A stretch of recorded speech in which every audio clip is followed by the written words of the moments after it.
my VUCA experts in the room, and I know a lot of leaders currently listening and who would be listening to this much later want to have, how do we move from, one of the things I also noticed when this hit was a lot of leaders became effective managers, and we had that from Maureen's experience, and that's a similar experience across board. So how do we help leaders to be leaders while keeping their eyes on the ball? Because what I found was everybody went into that mode of, well, let's cut costs, let's survive. First, we need to survive, and then we're firefighting on many fronts. How does that help in a VUCA world? And how does that not help? What is it that leaders need to now do, now that we can take our heads above the waters and say, okay, there's some level of certainty that we see. There's still a lot that we cannot fully predict, but we've got to be leaders, because leading and managing are two different things. Yes, they are probably very closely related, but in terms of a leader directing the ship in a way that goes beyond the present, what do you think leaders should pay attention to right now? For sure, and I think I want to pick up on Maureen's 3Gs. That's fantastic. There's 3Ps. There's also LCF, but I think those 3Gs, Maureen, if I could just pick up on with VUCA, I think it's really important. First of all, let's just define VUCA as volatility, uncertainty, complexity, and ambiguity. And we wrote that book, as you mentioned, 2016, on visionary leadership in a turbulent world, not quite anticipating that we'd be in so much turbulence now. I want to mention, I didn't mention, Aiken, that I was born in Bulawayo in Zimbabwe. So I'm actually a Zimbabwean who grew up in South Africa, and many of my, I know. And that's, so I greeted you, of course, in Ndebele, my home language. So if anyone thought I was what I was saying was unusual, I apologize. But just back to VUCA, and I think Maureen, we say Ubuntu in Southern Africa. I'm a person by virtue of other persons. So when you hurt, I hurt. When you win, I win. And I think I've been advocating, I've been writing about, I've been trying to integrate those two concepts of Ubuntu leadership. And somebody commented that leadership of the 21st century must be Ubuntu leadership. We have to stop leadership thinking that it's about me and begin to think about leadership is a stewardship where we are entrusted with caring for, as Maureen articulated so well, we have a responsibility to love and care for the people that we are privileged to lead. So when you think about VUCA and you take that Ubuntu mindset into VUCA, volatility, uncertainty, complexity, ambiguity, the antidote to that is vision, understanding, clarity, agility, VUCA prime. So when you think about and there's a very famous sociologist who wrote about liminality, and he drew his principles from the study of the Ndembe tribe in Zambia.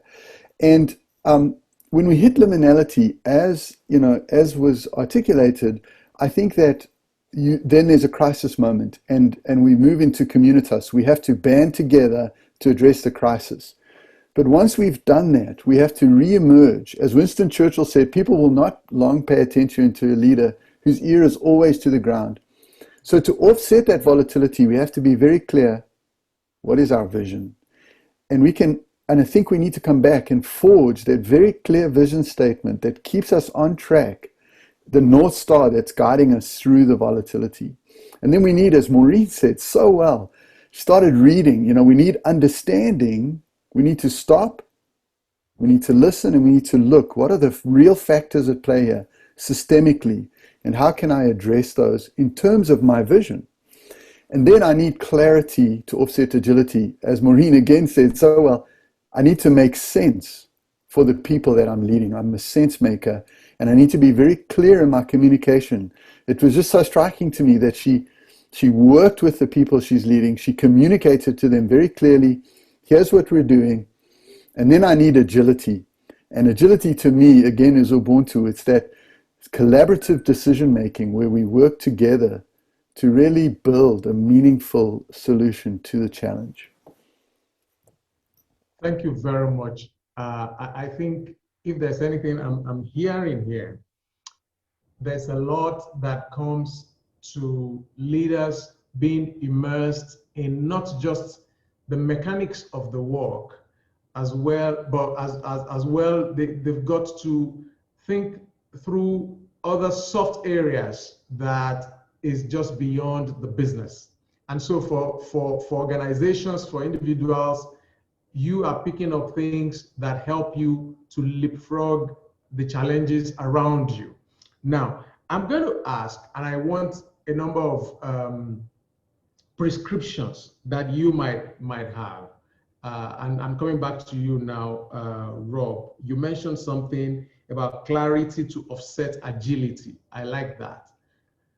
How can you achieve clarity in an uncertain context, in an ambiguous context? And I say this with the background of where we are currently in the world, where everything around, for instance, coming back to what the normal was pre-February or January 2020.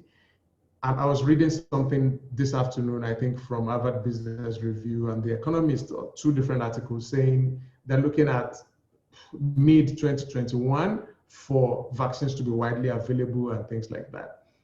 And also, we're looking at almost every country has hit rock bottom in terms of how much money they can pump and give out to people. And in fact, they're withdrawing. And thankfully, for countries like ours, yes, we came back and we're trying to find our feet, and we're also trying to solve problems for people. How do you walk through that as a leader? How do you achieve that clarity of vision? Yes, you've got your vision, but how do you walk through a situation right now that things are still yet a bit unclear? And the planning horizon you've got is not such that it's full straight ahead. So how do you achieve clarity and to offset your agility? That I want you to unpack for me. Sure, Aiken. So I think that one of the things that we do is we lead organizations through a process where we actually take them step by step through VUCA Prime, because I think it is an incremental process. So we first help them clarify their vision using appreciative inquiry, and we can talk a little bit about that. And then once they've clarified their vision, which contextually might need to be tweaked a little bit given COVID-19, we then help them to think through how to develop understanding using big data potentially and other tools. So understanding offsets uncertainty. But then clarity is, because now I have the understanding, clarity offsets complexity. I need to clearly communicate to the people I'm leading and to my stakeholders what the understanding has enabled me to garner. So, and we give case studies of this, we give examples of this in our province. So if I think of Ontario, our provincial prime minister, premier, was not very popular until COVID hit. COVID has changed his popularity because every single day, now he doesn't know, like he's never been in COVID before. So he's had to build understanding, but every single day he has a news conference at 12 p.m. where he clearly communicates, this is what's happening, this is where we are, this is what we're doing, this is how we're going to address it. And then he also clearly articulates, there are many things we don't know. So we need to, as leaders, be really careful not to think that clarity means I have all the answers. We're not talking about heroic leadership, but what we are doing is talking about authentic, clear communication. Clarity trumps complexity every time, even if you're clearly wrong, so be clearly right. And then agility comes from that, the word you used, agility, offsets ambiguity. And we can talk more about that. But the clarity piece is communication. As leaders, we need to learn to communicate. Thank you so very much.